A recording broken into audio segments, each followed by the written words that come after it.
Before I begin, I'm going to kind of go over the overview of what we're doing. So how to teach disability awareness, inclusion in a positive and constructive way. So history of why I'm here talking to you all. What is disability? What is accessibility? What is disability awareness and inclusion? Are towns and people doing it right? Are they being allies? And the importance of understanding other people, the do's and the don'ts. Disability awareness inclusion meeting, I threw in a sample agenda in script in case people wanted to see that. And then adaptive organization resources, I got 2 pages of that, and then we can do some Q&A at the end. But I'm Cub Master for Pack 107 here in town, committee chair and active leader for Troop 437 at Westford and Chelmsford. I'm also a cello teacher, rowing coach, and I've coached many youth soccer teams. I run talent shows. Before jumping in, I do want to start with a video. So. Hi there. Did you know that there are 56.7 million people with a disability in the United States? That's 1 out of every 4 people, making up the largest minority group in the United States. Learning respectful ways to interact with people with disabilities is a great way to ensure people can fully be a part of our communities. People with disabilities are individuals, and everyone is different. The best way to know how someone wants to be treated is to simply just ask them. It is always better to ask than to make assumptions. It is fairly common for stereotypes to influence us when interacting with people with disabilities. Our culture has taught us, often incorrectly, certain assumptions about people with disabilities. The best way to combat this tendency is to see every person as an individual. Stereotypes can limit how we perceive and value people with disabilities. For example, seeing them as heroic and inspirational communicates low expectations of people with disabilities. This frames the disability as something to overcome, rather than a natural part of human life. Another example is feeling pity for people with disabilities and seeing them as victims. People with disabilities want to be treated like everyone else and be appreciated for their strengths. All situations call for flexibility, patience, creativity, and open communication. Let's go over some fundamentals of disability etiquette. Focus on individuality. Have patience. Ask, don't assume.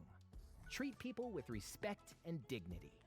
It's important to remember that people with disabilities are individuals with families, jobs, hobbies, likes and dislikes, problems and joys.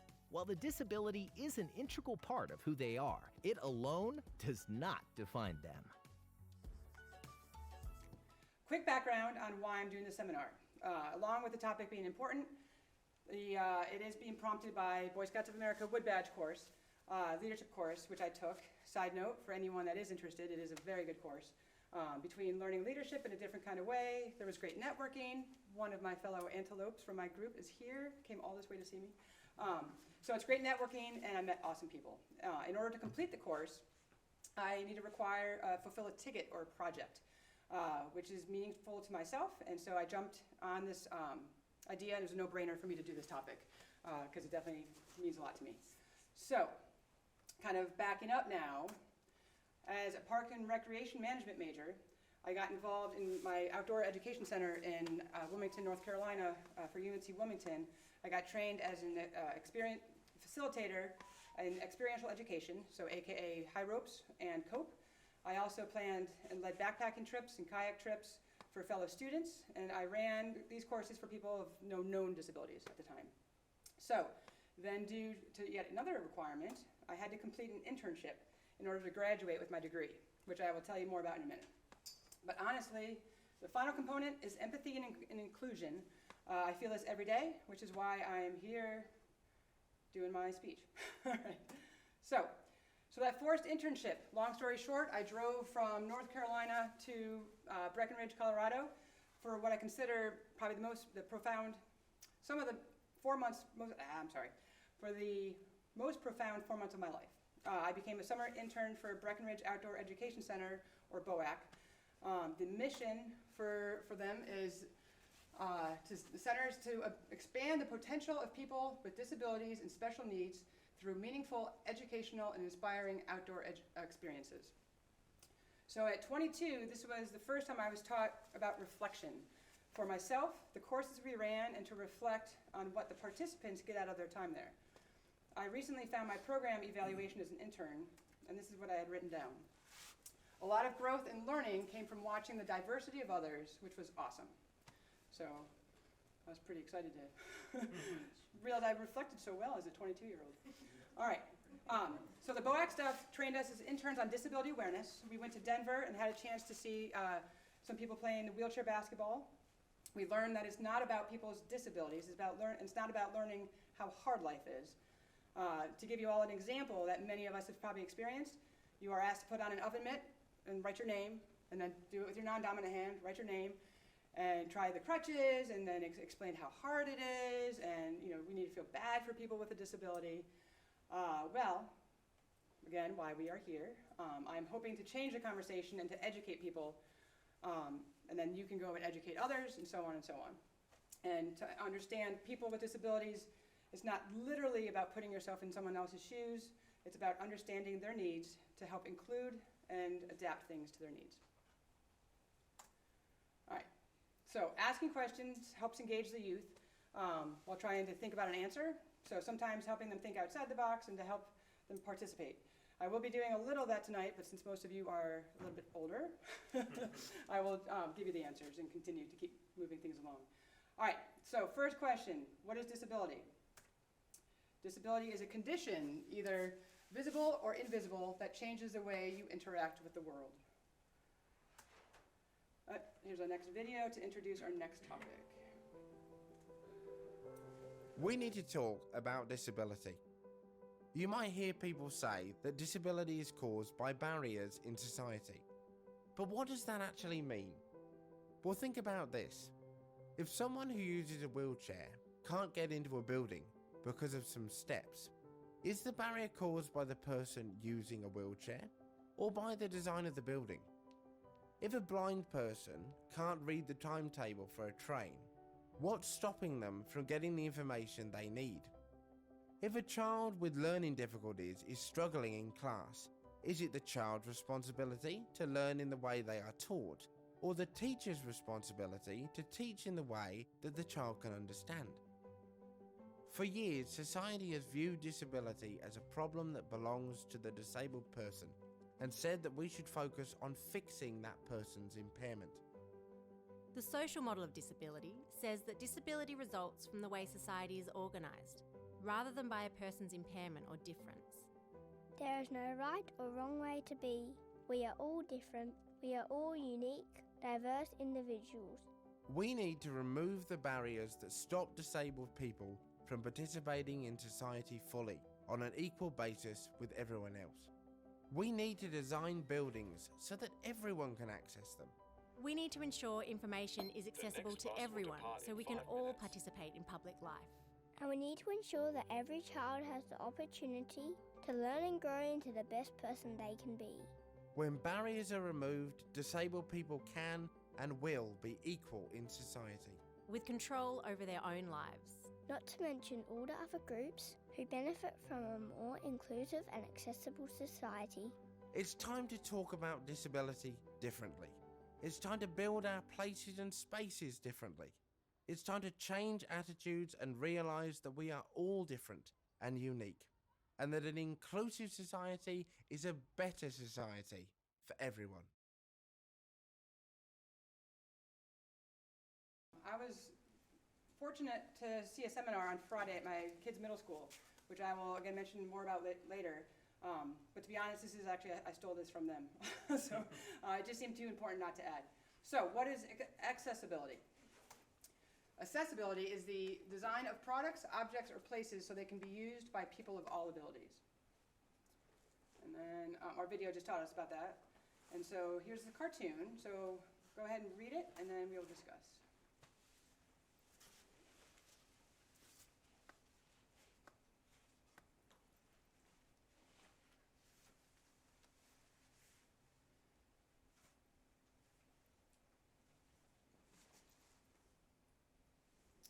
So I think in this room we probably all know what an ally is. Most kids, even cub age, probably know what an ally is nowadays. But if not, you can certainly define it for them, right? Friend, companion, supporter, teammate. The other speakers asked the middle schoolers, who is the ally in this cartoon? So yes, it's a trick question. There are no allies. The kids standing, would we consider them bystanders. And, but our goal is to teach the kids and other adults to speak up and advocate, right? And don't make the person with a disability have to advocate for themselves. So I don't know about most of you, but I did have kind of a Homer Simpson, like kind of a dope moment, because I hadn't really thought about it until they said, you know, the ramp can be used by everyone. I'm kind of reading it like, okay, and then, oh, yeah, the ramp can be used by everyone. So just because there's stairs doesn't mean if you have 2 legs and are able to use them that you need to use the stairs, right? So, all right, so what is physical disability? I'm sorry, physical awareness and inclusion. What does that mean? So it means being kind, trying to include all people, helping the world knock down barriers, giving equal access and opportunities. So as in the last few videos, many of us remember it becoming law, the having all buildings had to be handicap accessible, thanks to the American with Disabilities Act, or the ADA. So how did that law come to be? One nice politician? No. It took a lot of people like you and me standing with people with disabilities to tell the government it's not fair. So everyone has to have the opportunity to reach their full potential, to be allowed to have independence, and we need to make sure that everyone can be enabled. So what does enable mean? All right, enable refers to the positive act of helping someone accomplish something that cannot be done alone. You will learn about many ways life is adapted so people of all abilities can reach their goals and dreams and full potential. All right, my final quote for this slide: to offer opportunities that people may not otherwise have the opportunity to do. So this was, I believe, written somewhere on the wall in the BOEC office, and it just kind of stuck with me for for however many years. People should not feel limited. This is my goal for almost every endeavor that I run, whether it be music, talent show related, scout opportunities into my own family. It's a challenge by choice. I think most of you have heard that phrase. And people need to have the choice, and this is why it's so important that we go beyond the ADA regulations and make sure opportunities are out there. All right, the next video will give us a first-person experience on that. My name is Phoebe. I'm 11 years old and I have got cerebral palsy. I am disabled and I cannot walk or talk. I use a special computer to help me talk. I use that by looking at my screen. Phoebe is very bright and intelligent. She's very driven and hardworking. She's always trying to achieve her goals, and she likes to participate in all the activities we do as a family, so we try and enable as much as possible that she can do the things that we do and adapt them to make sure that she's very much involved, and she loves all that. She's very adventurous. I am clever. I am just like you. And I don't like people talking to me like I am a baby. Is this your daughter? Yes, it is, yeah. She's very pretty. I know, she's lovely, isn't she? And how old is she? She's 11. Oh, can you tell me what's wrong with her? There's nothing wrong with her. You can talk to her. Oh, I didn't know that. Hello? Hello? You? I am just like you. I love swimming.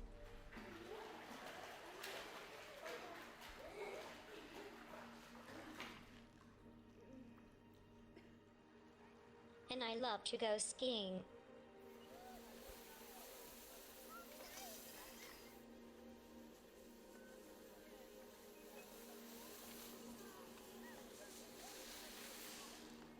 I go to schools and they ask me questions like how do you use your computer, and I ask them questions like what's your favorite animal? What would you like to do at school? I like maths. What would you like to be when you're older? I would like to be on television. What's it like not to talk? It is normal. When Phoebe wakes up in the morning, she has enormous challenges to overcome, but she's so positive, happy and determined that we don't really see them as challenges, and she certainly doesn't. She's great with people, she's got a winning smile, and she really engages with people that take the time and come up to her and speak to her. She loves that.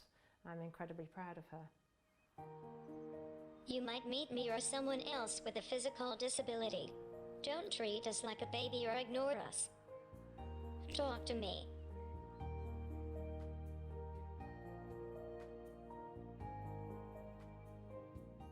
Let's talk about if towns and people are doing things right to help our neighbors with disabilities.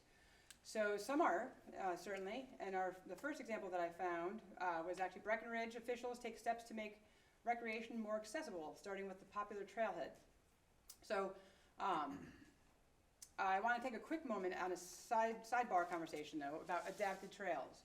So in college, we had a big discussion in my natural resource management class regarding the controversy of paving trails to make it more accessible. At the time, I definitely felt the internal conflict. I wanted my backpacking trails to be all natural. I had just gotten into backpacking. So bottom line, of course, you can still find your pristine wilderness, but here's my 30-second history lesson. So, National Park Service is a multi-use park.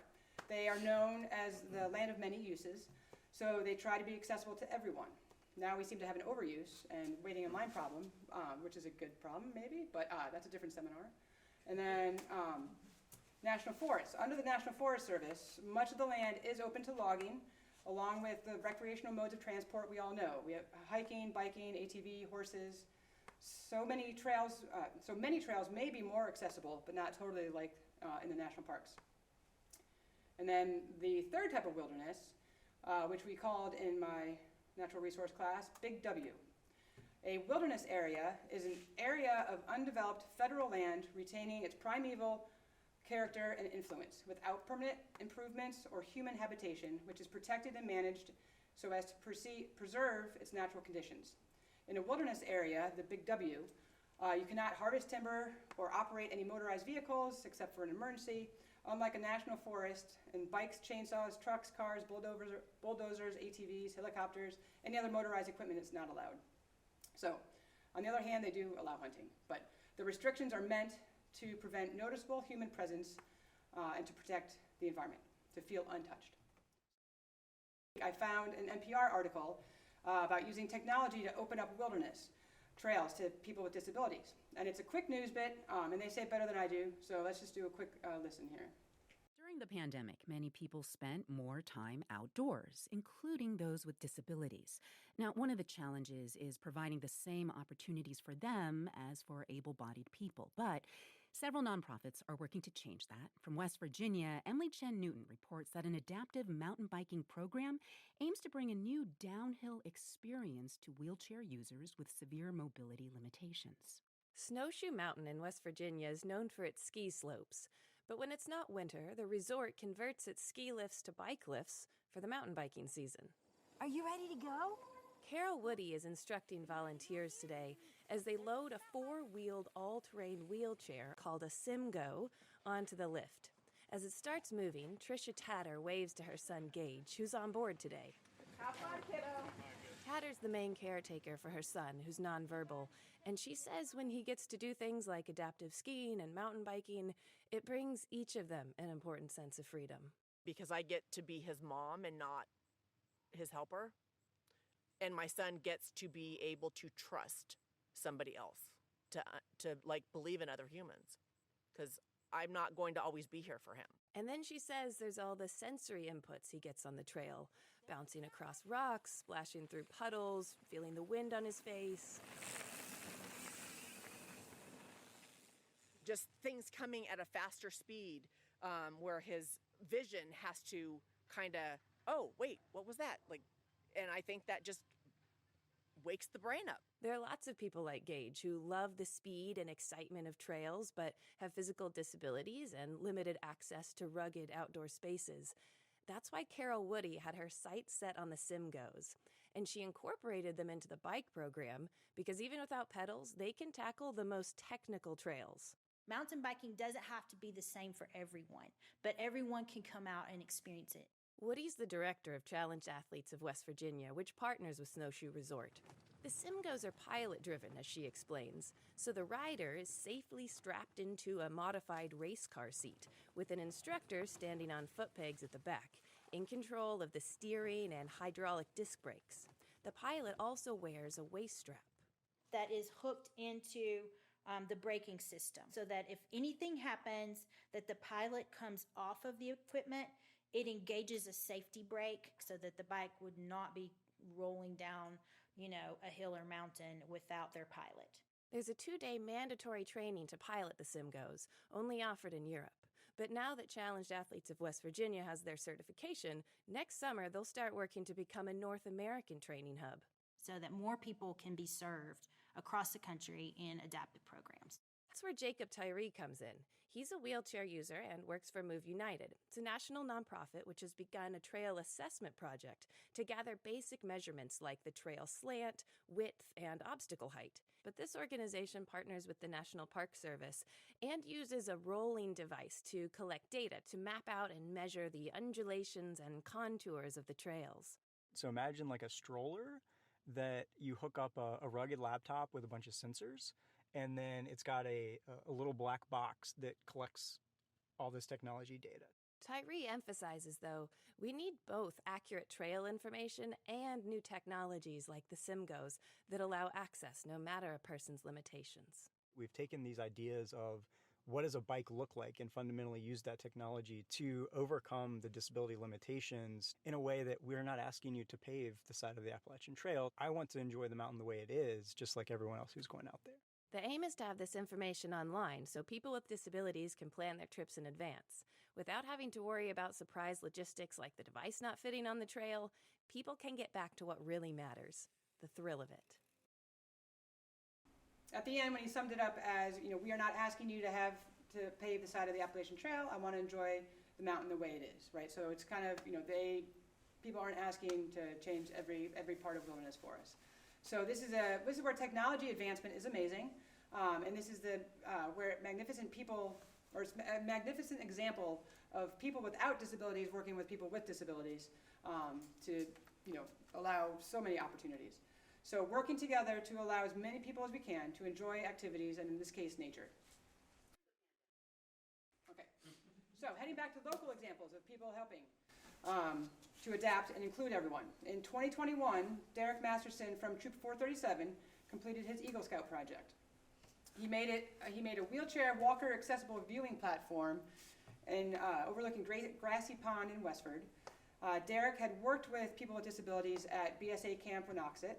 The camp has an adaptive accessible campsite, and so when Westford Conservation Commission had a need, Derek jumped at the opportunity.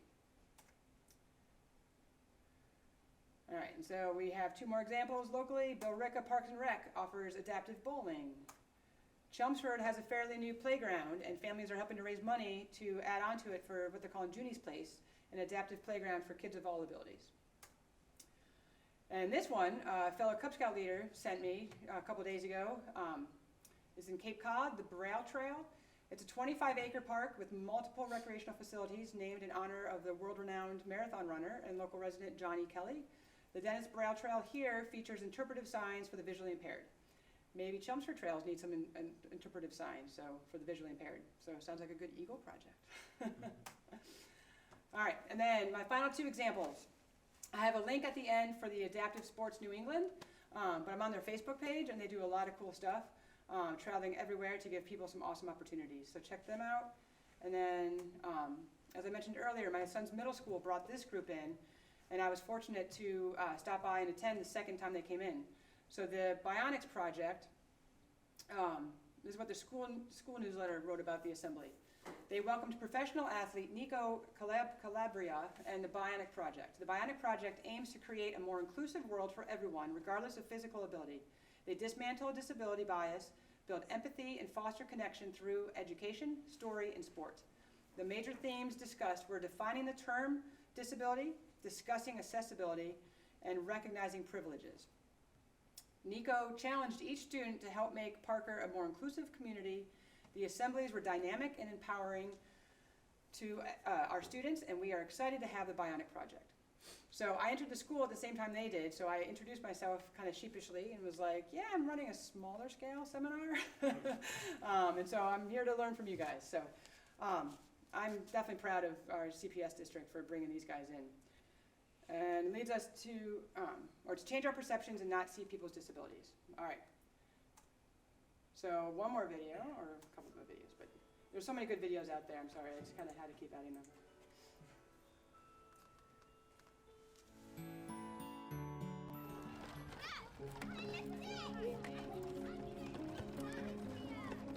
What is your name?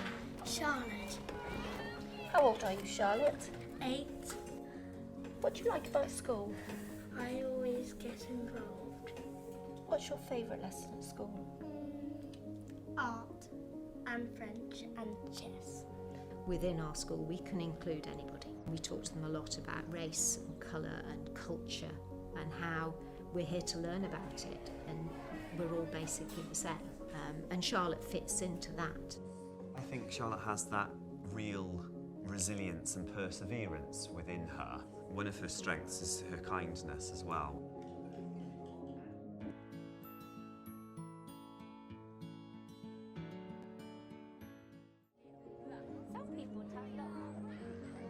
What's come across really clearly to me is that you have to treat every child as an individual and not try to allow their additional needs to define them as a person. There is a huge range of different types of physical disabilities and needs. Some disabilities will have a mild impact, others will have a really profound impact. With something like cerebral palsy, the needs are so individual. So we actually have 2 children with cerebral palsy in the school, and you wouldn't compare them at all. For Charlotte, she needs to have her physical needs met safely. Second thing is making sure that she is included, that she's not just in the lesson, she's taking part, and that she's supported to be as independent as possible. Her cerebral palsy also has other impacts on her, how she processes information, how she learns, the speed with which she can respond to answering a question. The child will need a lot of energy, much more than other children, to just do things like maintain a balance on a chair. They'll be more tired because everything they do will take more effort. What do you find most difficult at school? Keeping up with my friends and understanding. Understanding what? My disability. So now I'd like to introduce my guest speaker. We have Iris Tibbitts, whom I met through posting this about the seminar. We then proceeded to have a great conversation over coffee, and I'm very honored that she offered to speak tonight. They are adding more depth to this seminar, so thank you very much, Iris. And Iris has their own mixed Girl Scout troop, and is also officially the GSA Service Unit Community Coordinator for Westford. And being a cellist, who gets excited to meet other adult cellists, she also plays cello. So maybe next time you see us together, we plan a duet. Anyhow, I'm going to let them get started on the next topic. So the importance of understanding other people. It's not always about putting yourself in someone else's shoes, but the willingness to understand. So hello, I am going to stand because I've been sitting too long. But I will plop myself over here in case I change my mind. So my name is Iris Tibbitts. I live over in Westford. I do the Girl Scouts community type planning. The official title never makes sense to anyone, so that's why I had to introduce the way that I did. Service unit coordinator makes very little sense to the average person, but essentially what I do is I help coordinate on a team of 3-4 people all the Westford events. You might be aware of the tree lighting ceremony. There was also Earth Day fair that we had on the Common. So I'm one of the behind the scenes people that enables Girl Scouts in order to do those types of town-wide events. But how I got there was I am a Westford Academy graduate. I did not use a walker at that time. Looking back, it's obvious that it is some sort of congenital thing, but it was very much an invisible disability at that point. I was just prone to clumsiness. I was always dislocating things. I was very high energy and active, but I was just always the one that would somehow get an injury no matter what we were doing. And it was just brushed off as, you know, personality quirk or whatever. I go to college. I had 3 majors. So again, high energy person. It was computer science, architecture, and Japanese. I graduated and decided I wanted to move back into the Boston area. I started working in cybersecurity, so virus removal, dealing with hackers that went into various organizations and having to deal with not only the technical side, but also very upset people, lost their project, lost maybe even the company's money. So they were not particularly in the best mood when I was having various conversations with them. What did you do? Like break it down in very small steps for me. Don't worry, I'm not judging you. Just let me know what happened so I can help you clean it up type of social situation. So a lot more to do than just technical skills. However, I started noticing things that even though, I went into computers because it isn't like being a professional athlete, some of the physical things about the job differentiated me from my peers. So yeah, another programmer, I could hold and program like the best of them, but when it came to sitting in that chair and not getting physical symptoms such as sciatica, back pain, things like that, it was becoming something kind of whispering in the back of my mind of like something is not quite right. Because yeah, there's how many back and spine problems on the market for people who sit in chairs? There's a million of them. It's not exactly an uncommon thing. However, what was uncommon is I went on a business trip. Business trip went great. Woke up the next day, my legs would not move. They were paralyzed. I had to miss my flight. I had to explain to my boss why I no-showed to work and missed my flight. That cost them money. He had known that I had been having some back problems, so he was like, well, it just sounds like something was going on with you medical-wise. Take the time off, go get checked out. And that kind of led me down to the path of starting to where I am now, where I was starting to realize that the pacing that I went at and the expectations that the average person has, go, go, go, that's what a good hard worker does. Oh, you worked 12 hours and your back hurts? Of course it does, you're a hard worker. That sort of work ethic culture reinforced ultimately what was my catastrophic event, but I don't quite view it in that negative terms. But most people, when they wake up and their legs are paralyzed, you know, if they call it a catastrophic event, I'm not going to argue with them. But I now kind of downplay it to keep good humor. But essentially, I had to reevaluate my entire attitude about what is a hard worker? What is someone who is duty-driven? What is the acceptable amount of, not exactly self-sacrifice, but how far do you really push yourself and then still look at what you did and can say confidently, I did a good job? Do you have to really wait until your legs are paralyzed? Probably not.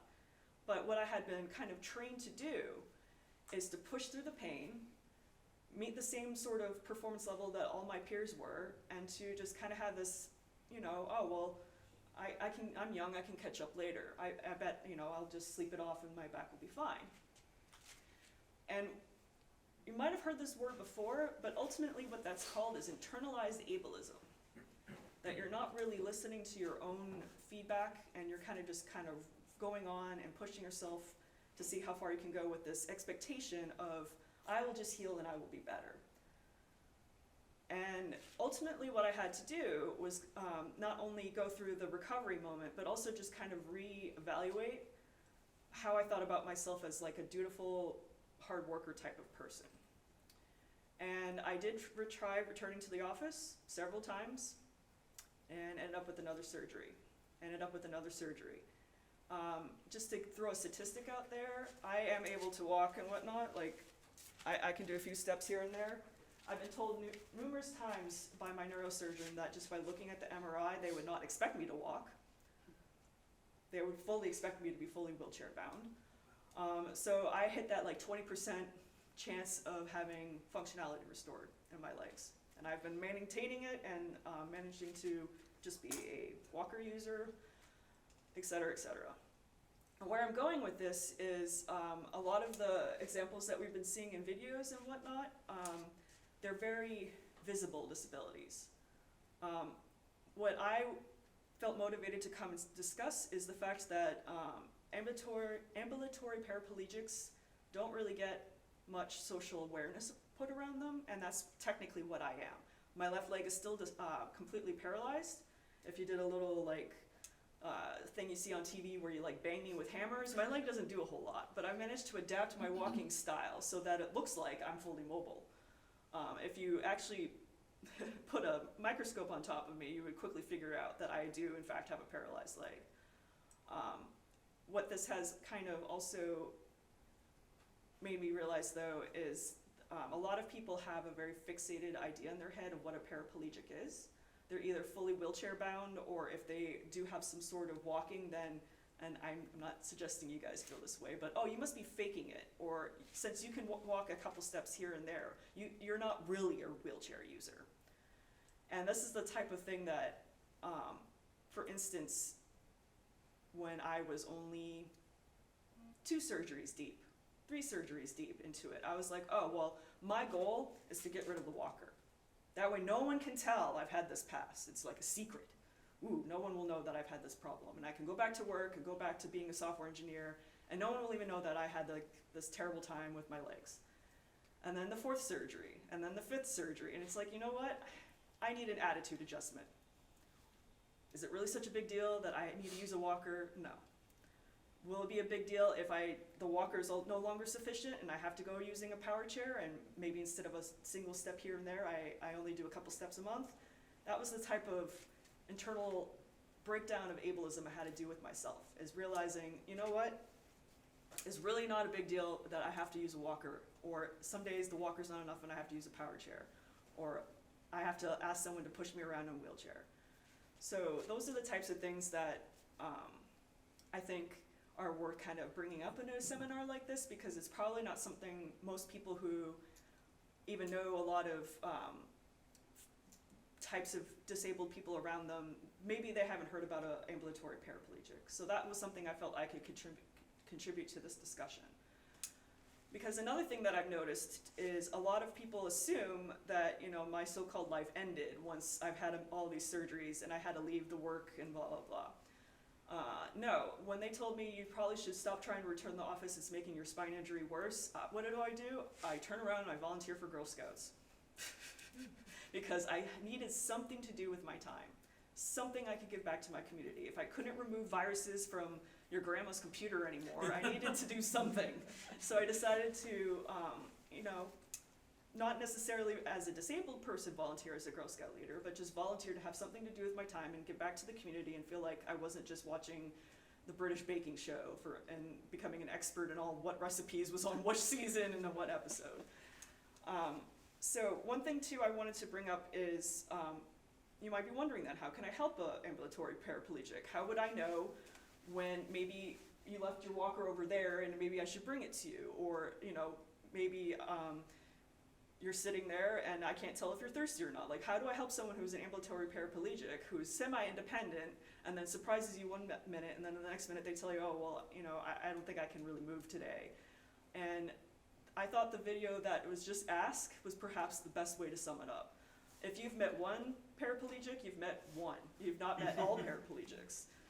Anything I tell you that would help me might actually drive another paraplegic nuts. So just simply asking this is a huge relief. And it's something that does catch us off guard. I wanted to discuss situational awareness as well, because a lot of examples that I have boil down to that. For example, if you see me and I'm walking and I decide, oh, well, I don't want to bother anybody in this room, I'm going to go through a door.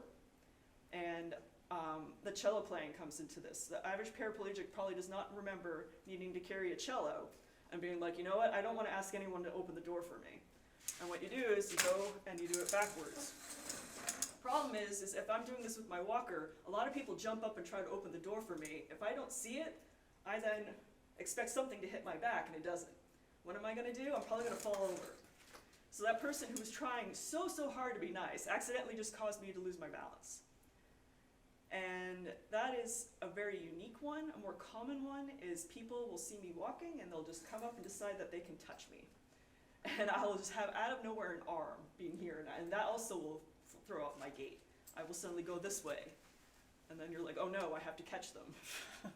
So a lot of these things that are obviously not malicious, no one is like trying to knock me over, end up causing me a lot of problems that shatter that illusion that my gait is normal. And it's something that I enjoy discussing with other people, not because I want them to feel bad or anything, but to bring up that kind of mental checklist. If you do notice a disabled person, to not just jump to a conclusion, oh, I should open that door. Oh, I should hold them and make sure they're not falling over. To just take that extra second to observe them a little bit and then kind of get in their field of vision and introduce yourself briefly. You don't have to like say your whole name and your bio and your live, but just like, oh, hi, I was just wondering, do you need the door open? Do you need this? Can I help you with this? Would you like me to pick that up? Because that's another big one with me. I can walk, I cannot bend. If something's on the floor, it's dead to me. Like, I need to wait until somebody else finds it and picks it up for me. But that's like one thing that, and is another like me-specific example, that if I drop something, I might just keep walking, being like, yeah, there's no way I'm recovering that. And that's another thing that some people will notice and try to help me with, and could accidentally, again, either throw off my gait, or maybe I'll accidentally now walk into a wall because you were like, Iris, you dropped your thing. And I was like, yes, it's dead to me. So those little details are hyper-specific to the person, but still kind of fall all under the idea that rather than having a gut reaction to something you observe, to take that time to fully look at the entire situation. Another example I have too is mobility devices, and always before you either want to pick them up or touch them or move them, to be aware of why they are where they are. A lot of times my walker is behind me. It just has to do with how I prefer to keep my walker near me. I don't even fully understand that, but it's something that I've talked to other disabled people about, where it has to do a lot with your handedness and your perception of your space, where you tend to put it. I too always try to put it in places where people aren't going to trip over things. I'm always like concerned that people are going to find my walker annoying. However, I'll then turn around and my walker is missing. And I'm like, excuse me, has anyone seen a bright blue walker? A lot of people think that they're like furniture or accessories, and if they are just relocated, it's not a big deal.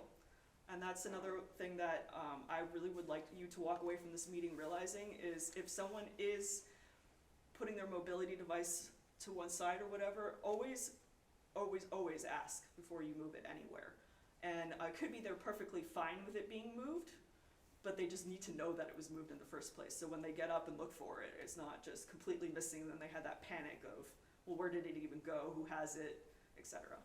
I've had hospitals take my walker, assuming they owned it, and then they just walk off with it, and I go home, they discharge me, and I'm like, where is my walker? I really need that to go home. So this is not even a common average person type of common mistake. It's just one of those things that society as a whole could do a little bit of labor on, is being more considerate about viewing mobility devices as an extension of the person, and not in a like literal sense, but just to kind of respect that these are how I get around. I will be stranded somewhere if I don't know where this is. Anything else you'd like me to touch upon? I feel like I've been covering a decent amount. Any questions? Thank you. So thank you again. Thank you very much for coming. All right, so just a little bit more about this topic. One of the weeks I facilitated in Breckenridge was a group who experienced a traumatic brain injury. So therefore, they've also resulted in many different mobility disabilities. Again, as I mentioned, it was a wonderfully profound summer for me. And this story is another example of why. So a woman, let's call her Julie. She was a veteran, actually. She went to a military dentist for a routine oral surgery. Something went wrong with the anesthesia. I don't remember all the details, but let's just say she came to camp nonverbal and a quadriplegic. So I just remember it clearly, and it gives me goosebumps even just now when I tell this story about how impactful she was on my life for understanding other people. So if we take a step back, and I'll just show you the adaptive climbing wall that BOEC had. We climbed with many of the participants to help them get their footing or find a handhold, give them a little extra support. You know, as far as Julie, she could not talk to us, but she looked at us with a full understanding of her circumstance. and who we were, and between the greatest smile and joy for her life, joy for life in her eyes, she was so much fun to be around. So we as interns, though, asked our staff, how can she do a climbing wall when she has zero mobility? And our staff said, pull her up. And so in this case, nothing is being adapted per se, and she's not getting, the self-accomplishment, is she? As we, again, 22-year-old trying to figure this all out. And I didn't fully understand until I climbed next to her. And her smile was so big, and she was so ecstatic at being given the opportunity and to what I'm guessing was the pure joy and happiness in that we all took the time to help her do something she would never normally have a chance to do. So sometimes the process isn't about failure or succeeding. Sometimes it's about giving those opportunities no matter what ability we live with. So, and let me finish with the story. If my memory is correct, she climbed, I think, at least 3 times that week, and I jumped at every opportunity to help her. So, my second to final video to show you, which will introduce our do's and don'ts. There are a wide range of degrees and causes of physical disabilities. It is important to consider the ability level of each individual. One child who has spina bifida may not have the same characteristics as another child who has spina bifida. Handle each student and situation individually. Many people who have a physical disability use a mobility device to get around. This could be a wheelchair, walker, or cane. It is important to remember that a mobility device, especially when it is in use, should be considered an extension of the user's body. Never push someone who uses a chair or move a student's cane without first asking permission. It is also important that all students understand these rules. As shiny and fun as a wheelchair may seem, it is not a toy and should never be played with. Remember, a person's mobility device is his or her primary means of transportation, and it should always be easily accessible. All right, so the do's and the don'ts. So becoming a parent, I did recognize also that receiving help is a great thing, and I appreciate being helped, but please ask me if I need help and want your help. So as Iris talked about as well, they may or may not need your help at a given moment. So we need to respect that, and I'm sorry, we need to be respectful and help when asked, or offer and be okay if they don't want your help at that moment. I cannot impress upon you enough that this goes for almost anybody. Ask, how can I help you? Or ask a scout. It looks like you need some help getting some ideas on how to plan the hike. So especially with youth, they might be scared to ask you, and so you are teaching them that it's okay to not know something, and or not be able to figure things out on their own, but you respect them enough to ask. So the gray area, holding a door, as Iris was kind of talking about her experience, keeping a door open for anyone is a nice gesture. Even, sometimes I like having a door left open for me as a female. But running across the room to assuming someone needs you to open it for them may be received very differently. So as Iris told the story about them with the cello, you need to have situational awareness. So will you knock someone else's stuff over, trying to go help someone that you think needs help with a disability? So situational awareness, and actually Iris kind of mentioned that to me, and I just love that term, and I think it's one that we all need to kind of keep in the back of our head. All right, so do's and don'ts. So both of us covered. It's okay to ask if you can help, and it's very okay to wait to be asked to help, or for someone to say, no, thank you.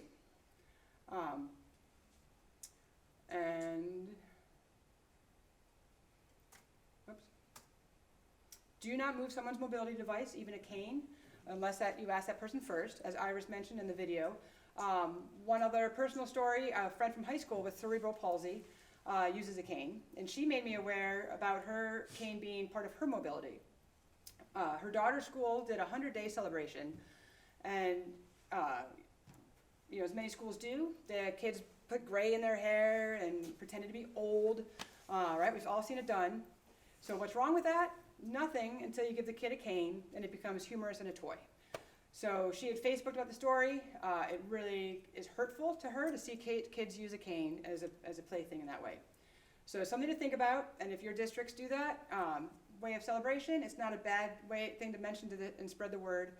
There's plenty of ways to celebrate 100 days without, honestly, not only potentially playing with mobility devices, but kind of generalizing older people become hunched and immobile.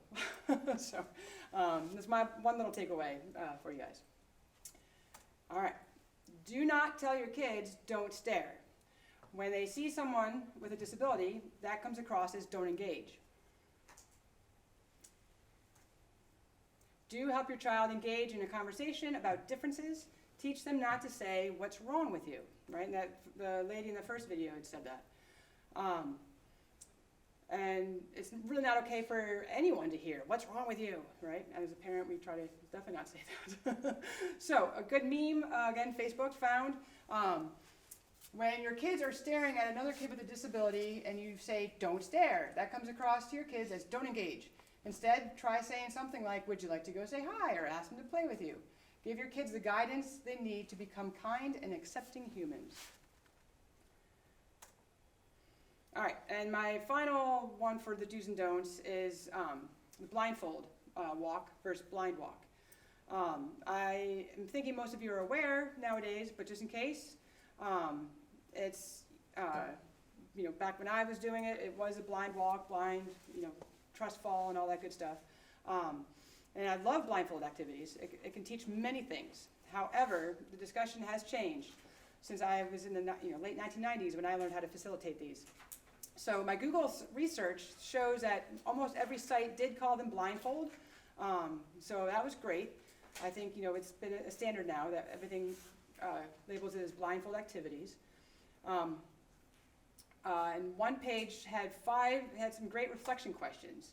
So, if you desire to reflect with the group, it's, what was it like to be a guide, being fully responsible for the safety of your person? What do you think of this? What do you think the purpose of the team building activity? Trusting your partner who's blindfolded, and was it successfully trusting each other? So many great things come out of the blindfold activities. However, I also found so what is the lesson of the blindfolded game? And they added to build empathy and awareness about the non-sighted person. So not in this manner. I think Iris kind of was helping me that, agree that, I don't like the phrasing of that, to kind of wipe my shame away. I know when I was learning it, I would kind of facilitate and say, isn't it amazing how other senses become enhanced if one of them is lost? So, can you imagine being blind, right? You kind of would add that to the conversation. And so we just leave it at, isn't it amazing that other senses can become enhanced if one of them is lost? And then you go back to kind of these reflection questions. So I just had to add that in. I do love blindfold activities, so just making sure we're wording everything correctly. All right, so before my closing, I just wanted to show you and have this in the slideshow presentation. These are my script from when I had ran the meeting a year or so ago. I'm not going to read through everything, but for my own memory tools, I had a list of things I need to do to set up. I skipped the gathering activity for a meeting like this just because I had all of the guest speakers. I just kind of kept hounding on the parents, show up on time, we got to have a hard start time at a specific time. Started with videos, just like I did with you guys, to try to engage the youth. And pretty much I gave them, a briefer amount of what I went over with you guys. So 2 tips I did learn from that Bionic project was they did turn-in talks. So when they asked about what is a disability, they had the kids turn next to each other and discuss it, and then they came back as one big conversation. They raise their hand as a group. So groups that are smaller, that might not work as well, or you can have one group of discussion. You could even have the oldest kid be a moderator for the discussion. But they also had 2 videos they showed of an older commercial for a soccer athletic commercial that displayed feeling bad for the athlete. It was actually the guy who was giving the presentation when he was younger. And So they made them feel bad. They had sad piano music. And then a newer one for amputee soccer. They had upbeat music and very motivating, just like the soccer, kind of pump it up videos that my oldest son shows me of all the, normal soccer stuff. So they showed them one at a time and said, how does this make you feel? And so this is another great tool with teaching kids on how to feel about things while releasing empathy and understanding. All right, so this is just kind of listing the second half of my agenda. And so here's 2 pictures of the actual stations that we had. Neshoba Valley came with 2 volunteers, and they showed how the adaptive ski program and the equipment works. This is my friend on Zoom who's an ASL interpreter from New Jersey, and we rotated five groups. So each group had to work really hard with a different age, with the different dens. So they all had different age levels, and I really encourage the adults to engage with the speakers as well, since Cub Scouting is not really only for kids, in my opinion. The other 3 stations were my husband's cousin in 2020 lost her leg due to an illness. And so she was on Zoom answering questions about how her life is now adapted. I was a station for BOEC, my BOEC experience, and then we had a family that trains a therapy dog who also spoke about the differences between service dogs and therapy dogs. All right, so one more short video before I close it out. He was on PBS Stories from the Stage. It's shortened video, so the background is he's an Olympic ski jumper, had a life-changing fall in Austria. And after the video, we'll close it out and answer any questions. Right around this time when one of my dearest friends, Jess, who was also our team's physical therapist, she said to me, "Nick, this injury doesn't change who you are, and you can still do whatever it is you want to do. You might just have to do it slightly differently." Now, I still had my doubts, though, and I wanted to believe her, but really, I was just thinking she was just telling me some of that motivational BS. However, it got me thinking. I am an athlete at heart, and I need to be active, but I have no clue what sports are available, let alone what sports I can even do. And that's when a lot of people just started offering me suggestions, whether it was, wheelchair basketball or hand cycling or adaptive alpine skiing. But besides from ski jumping in the winter, I really love to water ski in the summer. And so I started to look for places to go water skiing. However, due to how recent my injury was, my doctor was very reluctant.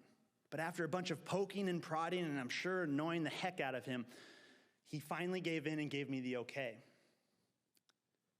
And then just 6 months after my injury, the next thing I know, I was sitting on top of this 7-foot-long, 1.5-foot-wide adaptive water ski in the middle of this lake in Mississippi being towed behind a boat, and it just feels amazing. Having my ski gliding across the glassy surface of the water, making these long and beautiful carving turns, I just feel like I'm flying again. And I realize that this is perhaps one of the best days that I've had since my injury back in Austria. And when I return home from that trip down in Mississippi, I finally realized for the first time what it was that Jess was really trying to say to me in the hospital. That I can do things. I just have to do them differently. In fact, I have to do a lot of things differently as I adjust to my new life. Whether it's learning how to drive a car with adaptive hand controls, or when I go out with my friends and there's steps leading up to the bar. But what I didn't realize and what I didn't know when I came back from that trip was that just 2 years later, I would be representing the United States again at a world championship, but this time as an adaptive water skier. Thank you.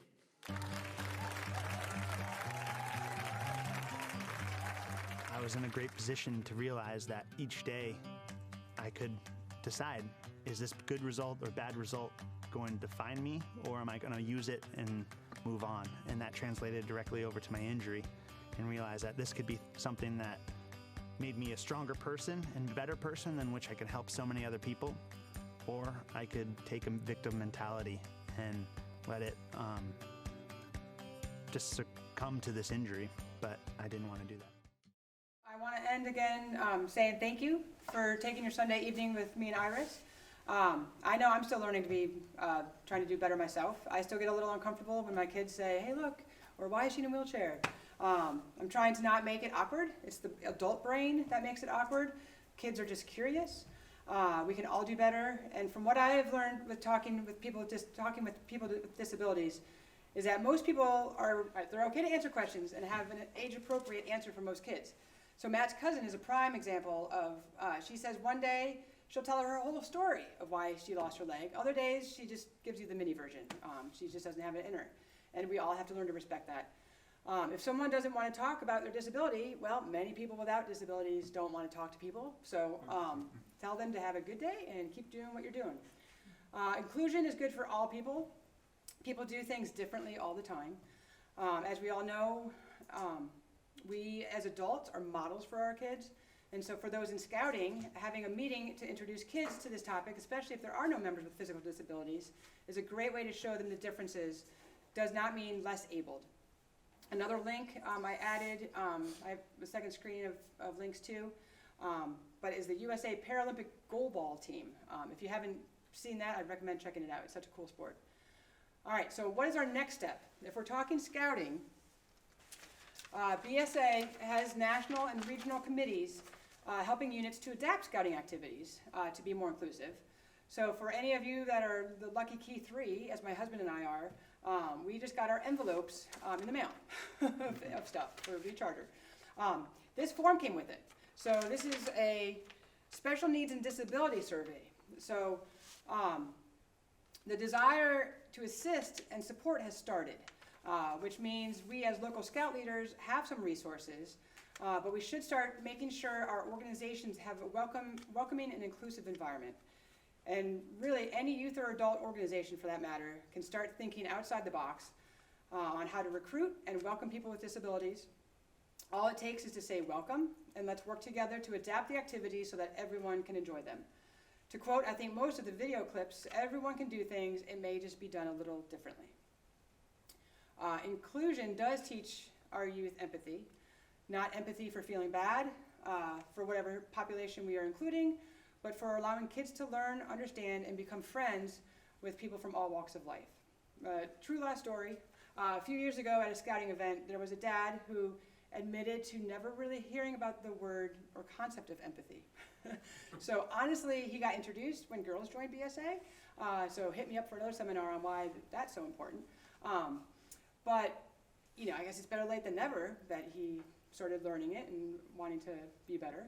So bottom line, if we show our kids that we care about our neighbors, care about how kids interact with each other, then we are helping the next generation be better than us. So let's go beyond the ADA regulations. Maybe someone in a wheelchair can get into the building, so let's welcome them into our room now. Anyhow, yeah, any questions? Thank you. This was a fantastic seminar. I can't believe you got all of that in one place for all of us. That was pretty amazing. Thank you. And thank you for sharing your real truth and your story with us. That was impactful. I think the most interesting thing that I learned tonight, or surprising, I guess, thing that I learned tonight was about situational awareness. I think those of us that don't think of a disability or a difference all the time, every day, and interact with someone that has a difference or a disability are nervous, at least is the right word, as to how to handle it and to put that paradigm in your head that if I just recognize the situation that I'm in and adapt to that situation and perhaps ask, perhaps not ask, that's pretty impressive. The question I have is about what your role was. I think you said intern when you were at BOEC.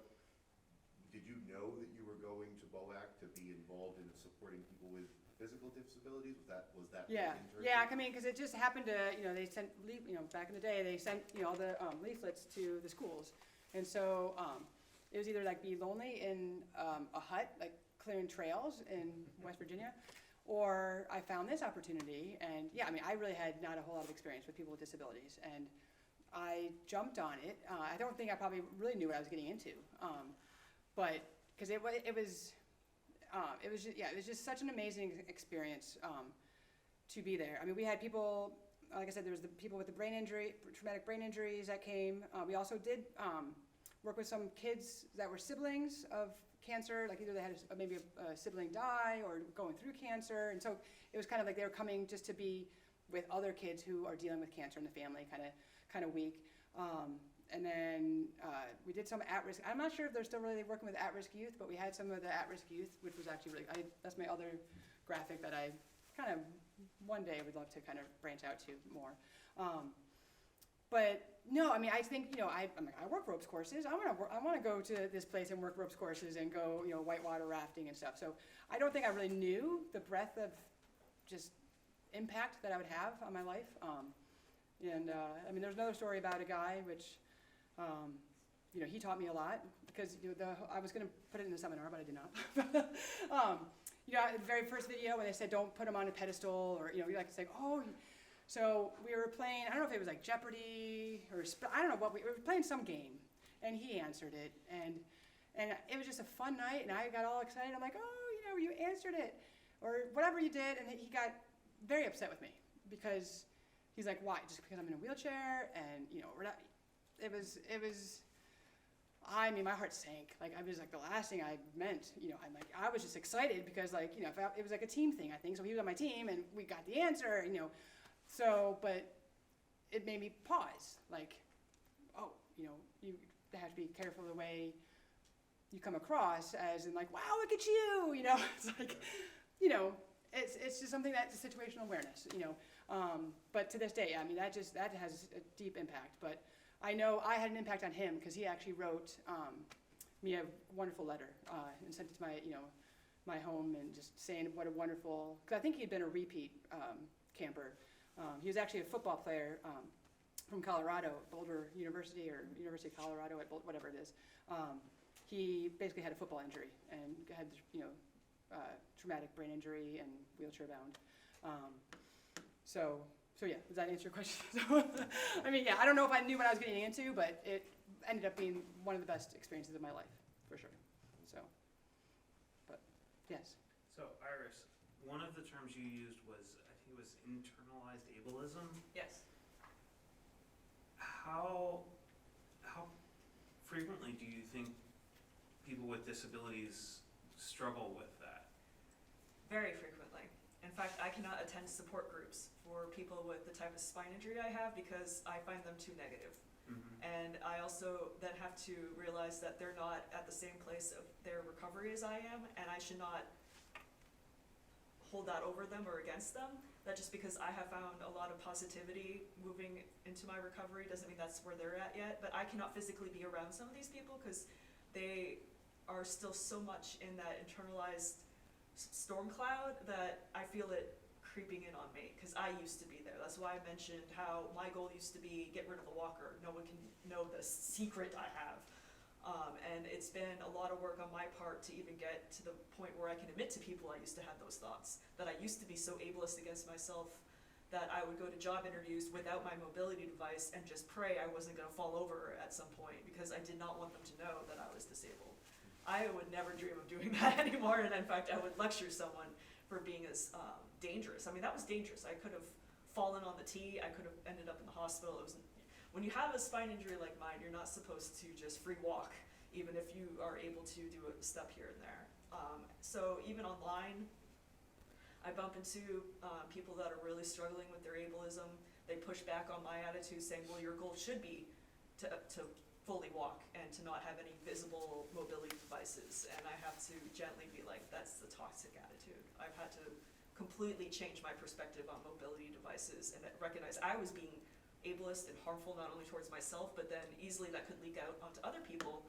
Can you imagine if I sat here and said, oh, well, just tell someone who's an ambulatory paraplegic to try harder to not use their mobility devices? Oh, I would.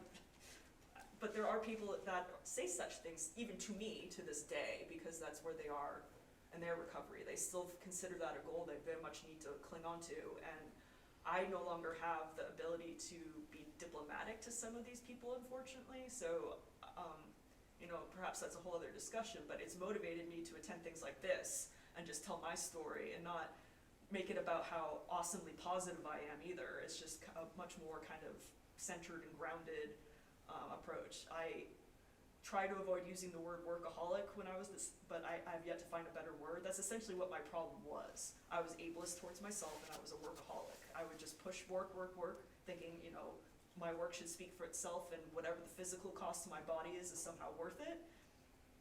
No, I mean, that's a very American attitude, I would argue too, but it was very much the attitude that I had, and I had to, as part of my recovery, drop it entirely and realize that if I truly wanted to have the best possible recovery, I had to change my success criteria. That's a very software engineering term, but that's the background I come from.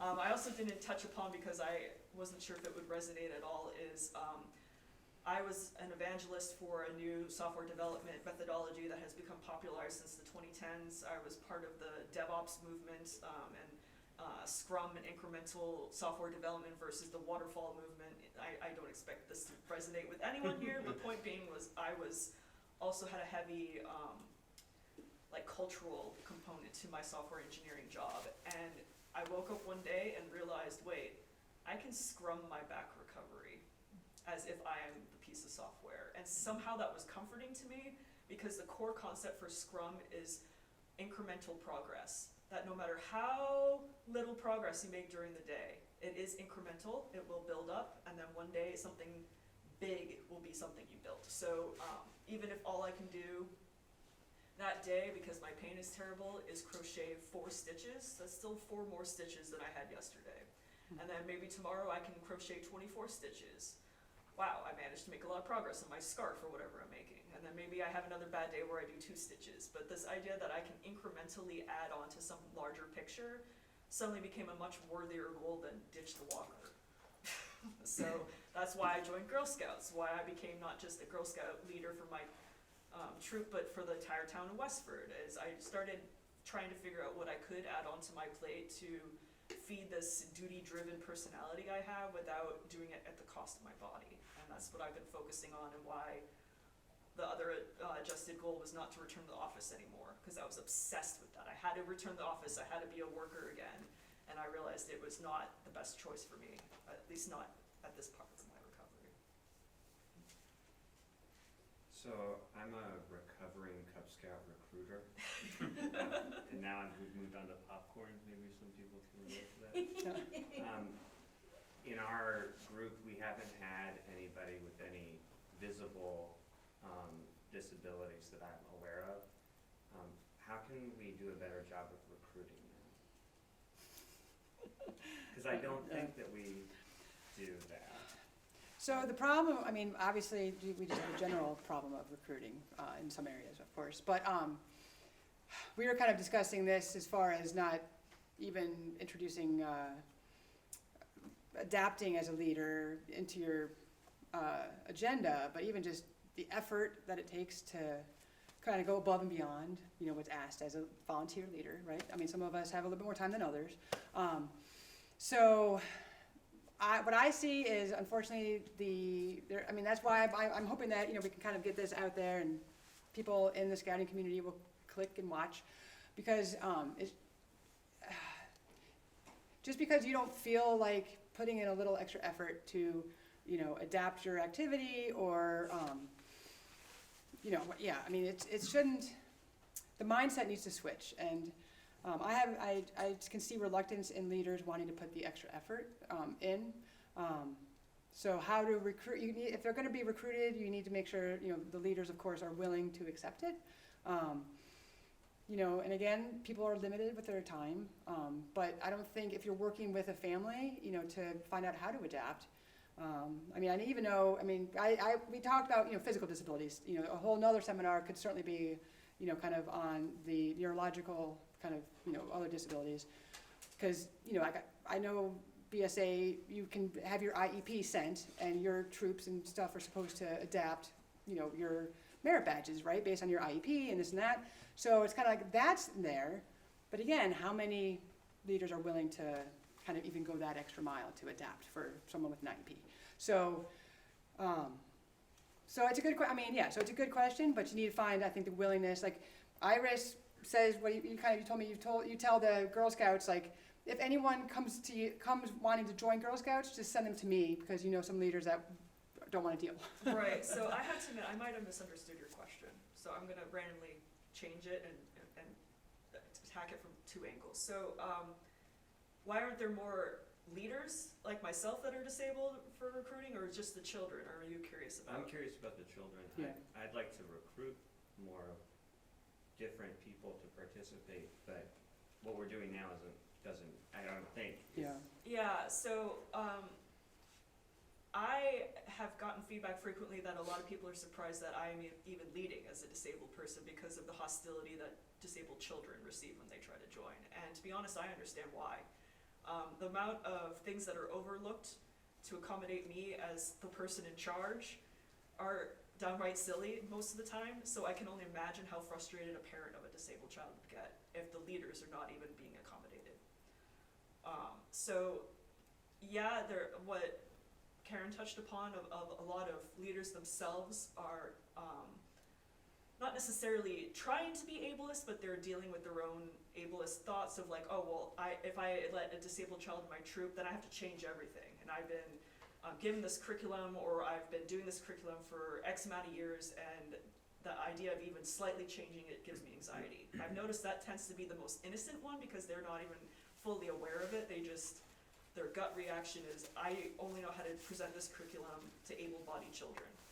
And when you then kind of gently confront them with that and they realize that's their hang-up, that's actually the easiest to work with, because you can frequently then sit down with almost like a cross-comparison chart of like, here is your curriculum overview for this badge with no modifications, and then say you have, we'll stick with physical disabilities.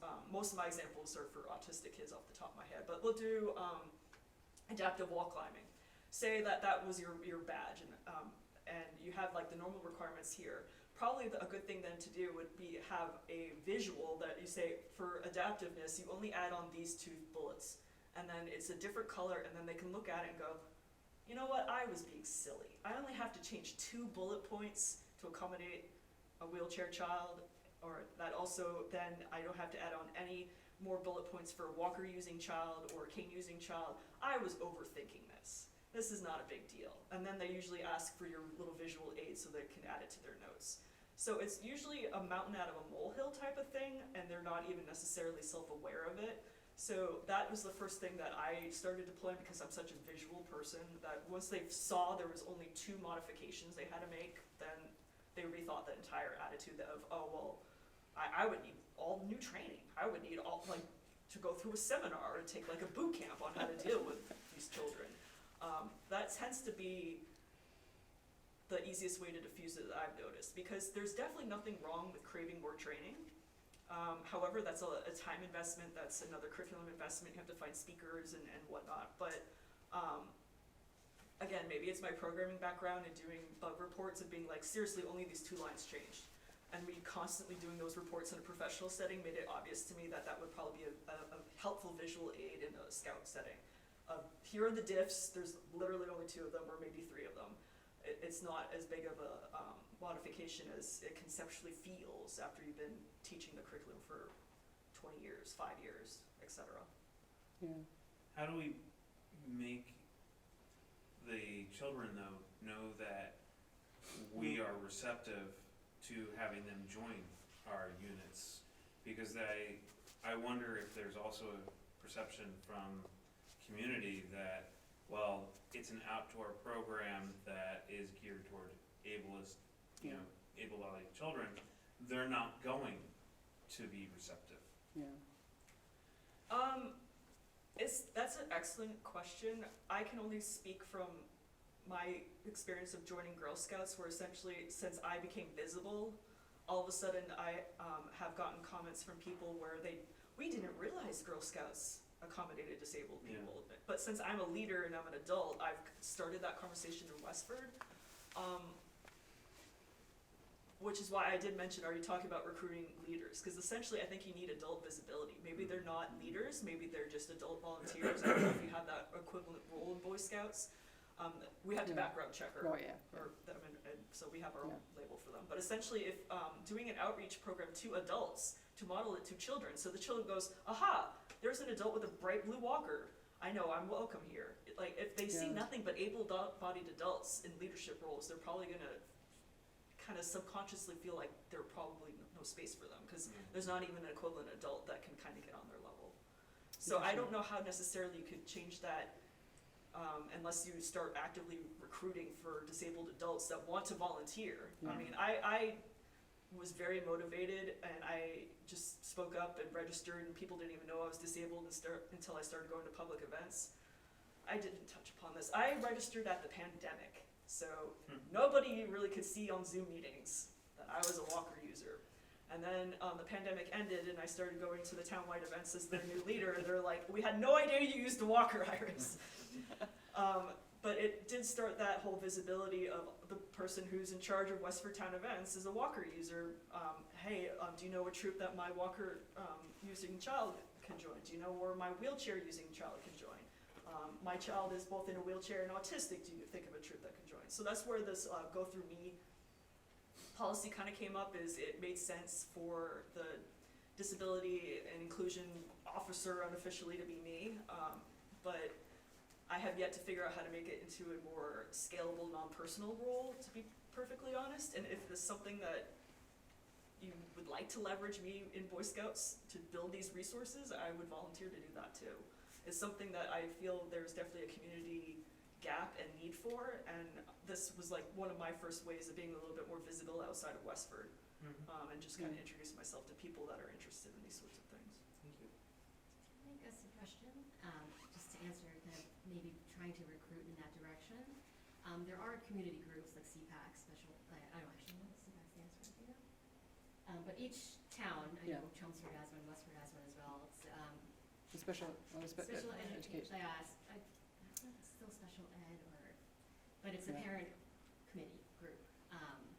And they work closely with the schools, and so that could be an area where you're recruiting. You're letting them know that you're a pack or a troop that's welcoming in that area as well. I mean, I think with the schools as well, because the schools are obviously aware of the students that have additional needs, and they have the 504s, the IEPs, and that could be just information that you're sharing with guidance counselors, with administration, to let them know that if you're, have a student that's looking for other activities, that they're interested in outdoor activities, but they're not finding them, that to recommend your pack or troop.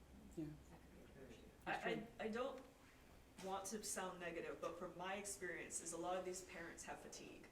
They've dealt with a lot of recruiters that have tried to get them involved in Scouts, and maybe they even briefly were in Scouts and something bad happened, and they're carrying that fatigue and that grief with them. So if you're going to do recruiting, also you're going to take criticism about how Scouts have failed them. I mean, that's just the honest truth. You're going to hear some sort of comments about how Scouts have failed their child already.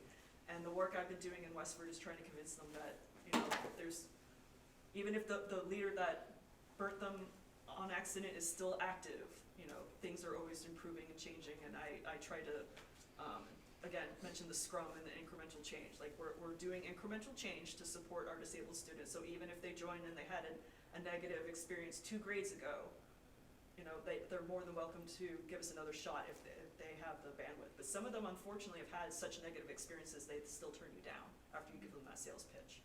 So I'm going to be transparent with you and let you know that, unfortunately, there is fatigue around recruitment. So on a different note, we're actually here because we do have disabled friends that are in our pack, and we're trying to figure out the best ways to have them included in some of the requirements, like our stronger, faster, higher, or the running with the pack, where you're asking students, or you're asking friends that are in wheelchairs to now do a frog jump, and it's like, how do we adapt our program, and what resources do we have as the BSA for us to access as leaders to get them included in this and meet the requirements? It's, obviously some of the requirements, we don't want to just check the box and say they did it. We want them to be included in the process. What is the best course for us to take to get them included in the process with the other kids, even if they're incapable of doing the action at the time? And I just want to add on that real quick before you go on. So the other part of that is, I do want to have a conversation with the parent as well to involve them, ask them, right? But I don't want to follow them. I'd like to have ideas available to counteract and have that prepared, instead of having that fatigue on them. right? Yeah. They can't come up with every idea. Exactly. Right. They're tired, they're exhausted. I've got my own special needs kid, and I understand how it goes. Yeah. Where you just, like, yes, you want to answer questions, but it's But like we at are some the leaders point, to come up with you those. want somebody to But help you. Yeah. Yes, what, You what need some resources do we help. have available if we don't have all those answers? Yeah, and I mean, my parents, I've absolutely like talked about, because my particular friend is mobile, but he wears out very fast.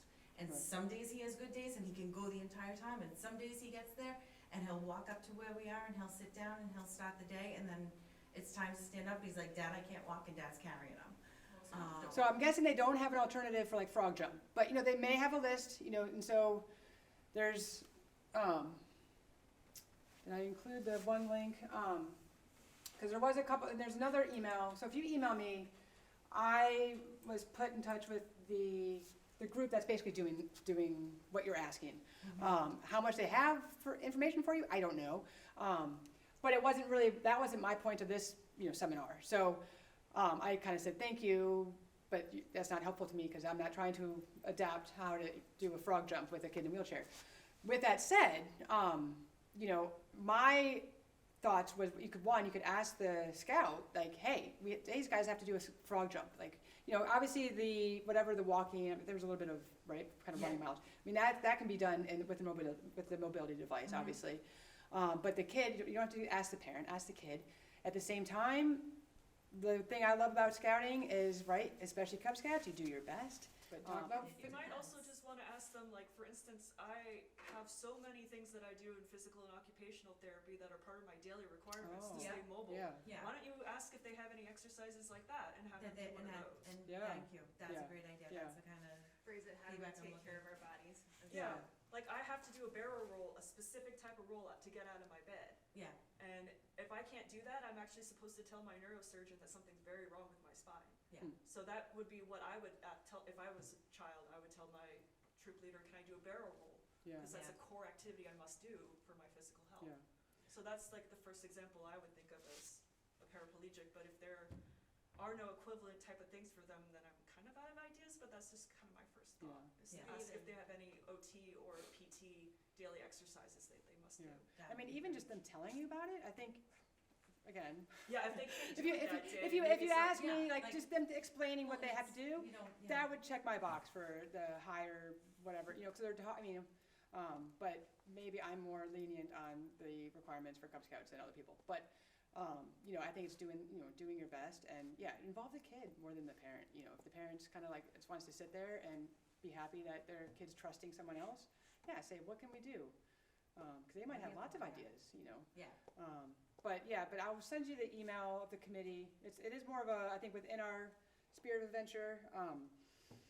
You know, again, they might be just a resource without actual having resources to read. It might just be they're there, which is a great start. But you know, having written down resources would be even better for you guys, obviously. But Well, even just expanding into with someone else that Yeah. can have that conversation. Yeah. That's literally all. More we need. ideas. Yeah. We need. Yeah, and hopefully they certainly have more ideas, and or you know, you take whatever works for you guys. If it gets written down, then they can kind of start making a document. Is really kind of what I think. That's the steamrolling that's going to happen, right? I mean, they're looking for, you know, the survey. How many of us actually have, you know? I mean, this does also hit, I think, the special needs.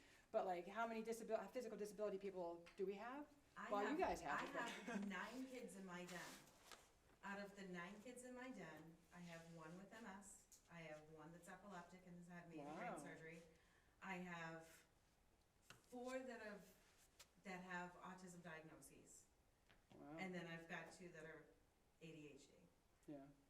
I don't have a quote-unquote normal kid in my den. Yeah. Well, this survey's for you then. That survey is for me. And it you know, as far as like recruiting goes, it came around so organically.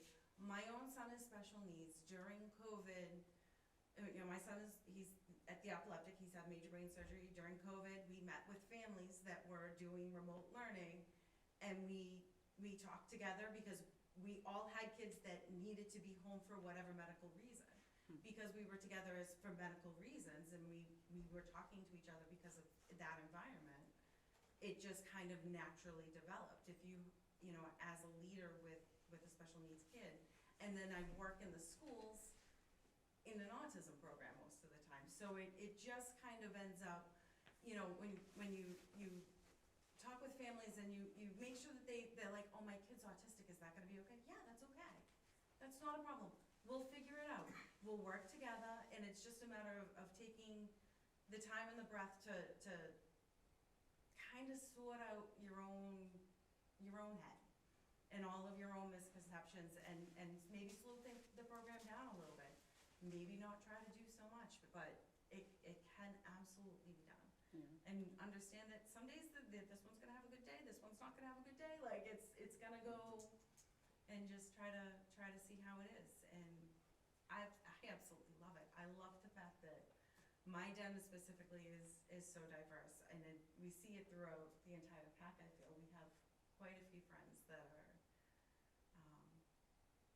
Unique that are in their own unique. light. Yeah, and it makes all of the kids better.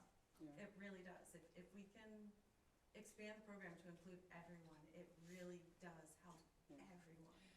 So on the two different levels, like I know, our PAC does have an autistic child, and I've heard from other people though, I mean, it's not even kind of, I think there's been an autistic, someone with autism, and then, but it also the the invisible of like mega food allergies kind of, type of person who, once you get into the troop where parents are supposed to go away, a lot of the troops make that, the troop leaders give that, burn the whole family, like the parents are like, up in arms because the troop is unwilling to adapt. And so unfortunately, we may have, these autistic kids go through Cub Scouts, but if you don't have the troop willing, the leaders willing and able to then take them, once the parents kind of go away, then we're gonna lose them. So, so BSA has that longevity problem. So I think, with Girl Scouts, it's always this kind of the same leader, but when you say goodbye to mom and dad, Yeah, I'm not that's, abandoning my yeah. kids. Well, I know, but in general, but we also have a different situation than most packs where our pack feeds into a troop, Yeah. for the most part. So if you have a welcoming troop, but I do know that's, we have lost kids going into the troop because leaders are unable, or unwilling, I should say, unwilling to make the extra effort, so. I have a question about how we change the script, because honestly, I was going to have our disability inclusion awareness PAC meeting last month, Yeah. and then I saw your training was coming up, and I was like, gonna shift that, because I would rather have the training before going in and doing something cringeworthy. Yeah. So, and the guides that we have. Really, the language is awful. I just crossed off a bunch of stuff during Well, the meeting. I thought, because what I originally had on my plan, right, was you take like Cubs Who Care and expand it out for multiple age groups. Yeah. And it's the whole concept of like, blindfold yourself, and like the things that we were saying. How that- hard is this? Why is this so difficult? It's like they Are these the most up to date? Are these the most up to date versions? Because I thought some of the wording has changed. Are these? This is my brand new book. It's brand new. People who have See, I thought disabilities, some of the it words had makes it been difficult for them to changed. use their Okay. hands and fingers.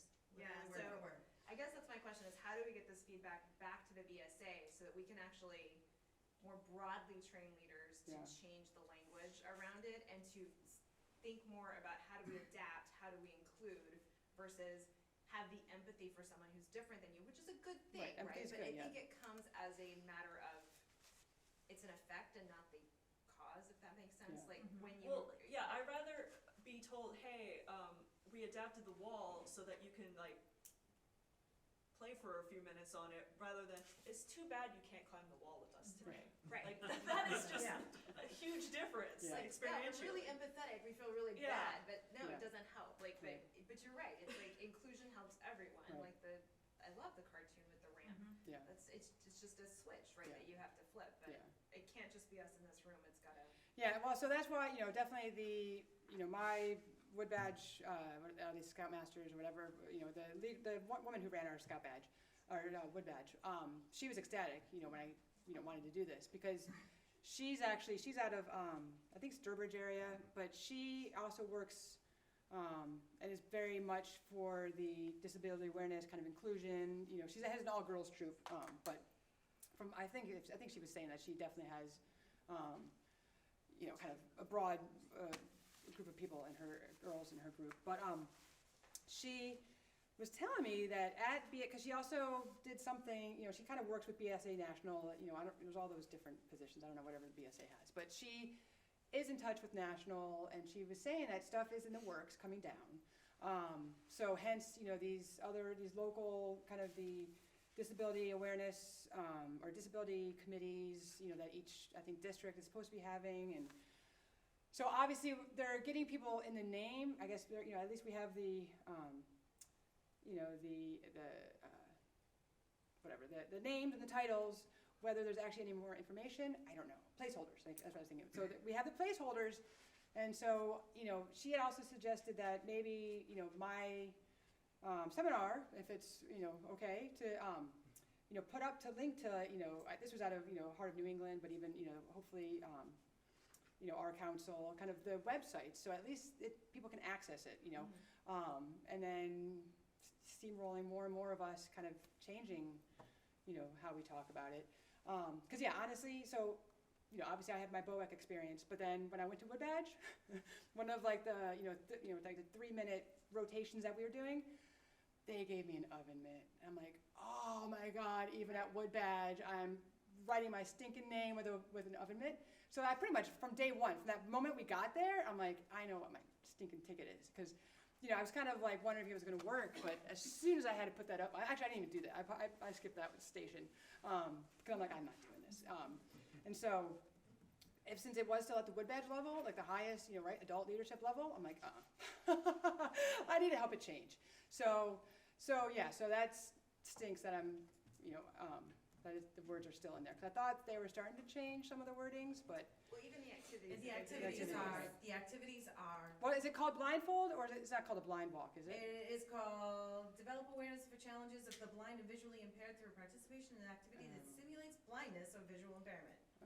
Alternatively, participate in an activity that simulates the challenges of being deaf. What's that? AbleScouts.org. AbleScouts.org. And you're looking maybe for something that will just tell you what you can do, but I don't think that exists. Yeah. Because everybody's disability is different, right? Yeah. They're all individuals, right? So this walks you through. I'm looking for like brainstorming. Yes. There's some guidance here, but also remember that the advancement is only one of the methods of scouting. In Cub Scouts, we focus on the adventures, but it's only one of 8 methods that they're employing, right? So it's important, but it's not the only thing. Right. But the fact that it's still in the book is the problem. Yeah. So yeah, I mean, luckily you guys have each other, because not everyone's brain, like I said, I was a Parks and Rec manager, or did I even say that? Did I miss that part? I was a Parks and Rec management major, right? So my brain kind of can create, okay, if this kid can't do a jump, not everyone can do that very easily. So yes, having some sort of list of alternatives, but yeah, I mean, just, I think it's very loose, the activities are loose. Do the best and make the kids have fun and learn something from it, But yeah, I mean, I don't know if you guys have these resources, but to kind of go back to my physical therapy, occupational therapy thing, if you have anyone in Boy Scouts that has that as a career, maybe have coffee with them, because these are the sorts of things that is their bread and butter, and they can probably recite off a bunch of exercises off the top of their head that they give to patients of various cohorts of disabilities. Yeah. And a lot of these things are, like a lot of the ones I do, probably literally anyone could do as well. So that would be more accessible than put on an oven mitt. It would be, these are the types of little exercises that people with certain disabilities need to do to maintain their health. That's a more accessible activity to me that isn't condescending like an oven mitt. Yeah. It actually is part of the disabled person's life. Yes. So that would be my suggestion. Yeah. I'm sorry I interrupted. I don't know if you have anybody in those fields within Scouts, but maybe you can engage with those resources on behalf of Scouts. Yeah. Or even, I don't know, what grade then do you have? I've got Weeblos. Okay, so yeah, so definitely have, and you have the one in the wheelchair, right, you said? She has one in the Okay, wheelchair. so I mean, so for share